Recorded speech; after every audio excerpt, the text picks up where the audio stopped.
this evening is best known for his film Roger and Me and his Emmy award-winning television show TV Nation. His book, right here and available everywhere, Downsize This, is available in paperback. And he's got a brand new film, The Big One, documenting his latest escapade. So please welcome, ladies and gentlemen, Michael Moore.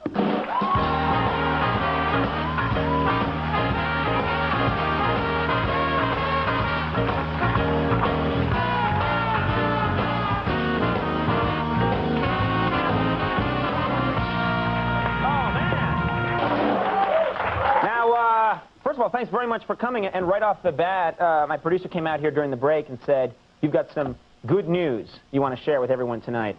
Yeah, actually, it looks like my latest film has just been purchased by a major distributor up in the Toronto Film Festival. Oh, that's very cool. Well, good for you. Congratulations. Yeah.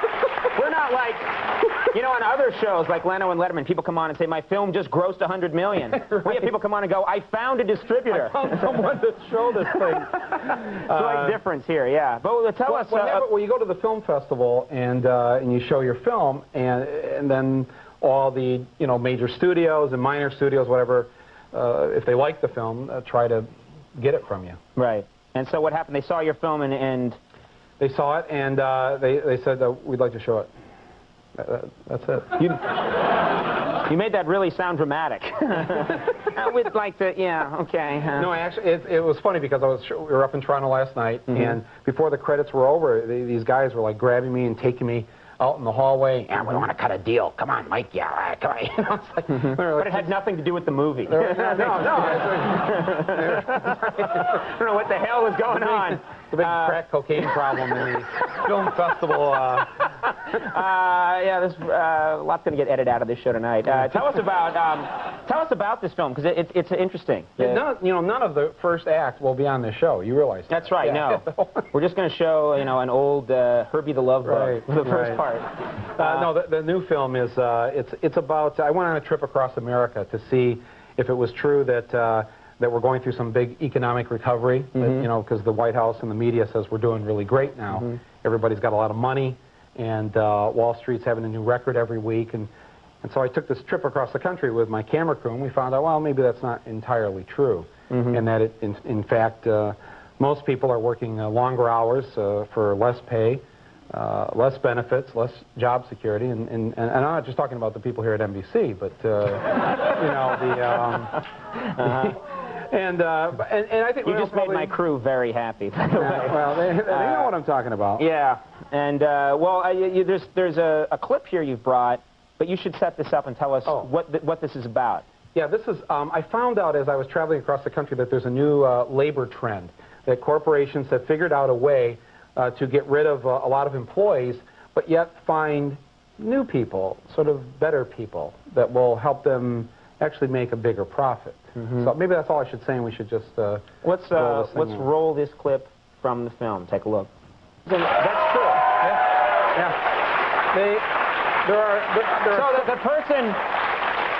So because I've gotten calls like that. I think everyone's gotten a call like that. The person calling you saying, "Do you want to switch to MCI?" is maybe 40% chance he's a murderer. Yeah, or an arsonist.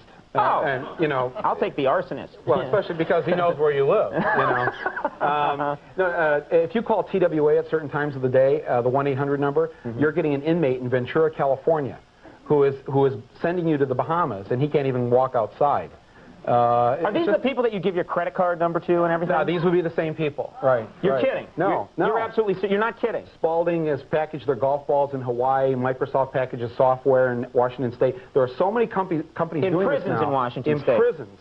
These are all prison labor. And I thought this only goes on in China. But it's actually going on in this country because they can throw people out of work that they have to pay, $8, $10, $15 an hour to, and pay these guys, a couple dollars an hour, $3 an hour. Why do they even have to pay them? Or minimum wage. They're prisoners. Why can't they just get that labor free? Because what's he going to do if he says, no, I want money? Because in 1863, this country got rid of slavery. But they're in prison. Really? But if you're a prisoner, it's kind of illegal, yeah. But if you're a prisoner, you're a prisoner. Yeah.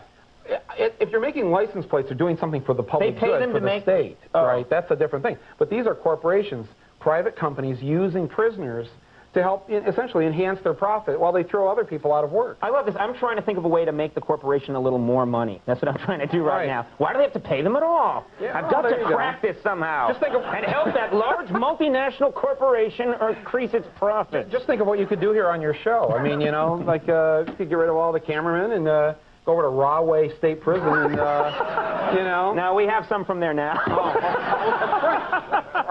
You can come out now.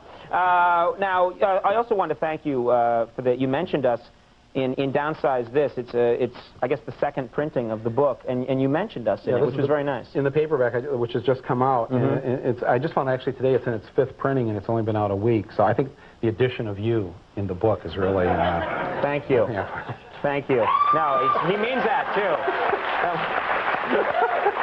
Well, what happened? I just checked my sarcasm meter, and it was on a 0, so I know that was sincere. What happened? Well, last year when I was on the show, I was telling you this thing about these checks, where I made up some dummy organizations to see if politicians would accept money from anyone. So I sent $100 with on an actual check, legitimate checking account, $100 from the Satan Worshippers for Dole Club to Bob Dole to see if he'd cash it. Pat Buchanan got $100 from the John Wayne Gacy fan club. Ross Perot got $100 from Pedophiles for Free Trade. And they were, a lot of them were cashed, right? Yeah, and Clinton. We have a still of this, actually cashed his. This is the one, this is from the show. What is that? This is a check you sent to Clinton from the Hemp Growers of America. Hemp Growers of America, $100. Clinton cashed the check. It's endorsed on the back there, and I showed it on the show here. And the next day, I was denounced by the White House. Mike McClory and whoever the press people there. They saw it on this show, and they got it. Yeah, and I mean, I'm thinking, has this show ever been denounced by the White House? I mean, it's like yes. Oh well. Well, I feel better now. That's pretty much an everyday occurrence over here. Oh yeah, all the time. Tomorrow's press briefing will be dealing with the Chris Rock "I want to get laid" jokes. I know, right? I know. Yeah. I know. I love that. That's what they're doing. It shows you that's what they're doing with their time. Right. There's a terrible situation about the not now. Chris Rock is on Conan. We got to take care of that tomorrow. Well, the book is out. It's Downsize This, and look for your upcoming movie, and congratulations on this, the big one. Thank you very much. And thanks once again. It's always fun having you on the program. Thank you. Michael Moore, everybody. Neil Cody is coming up. We'll take a break. We'll be right back.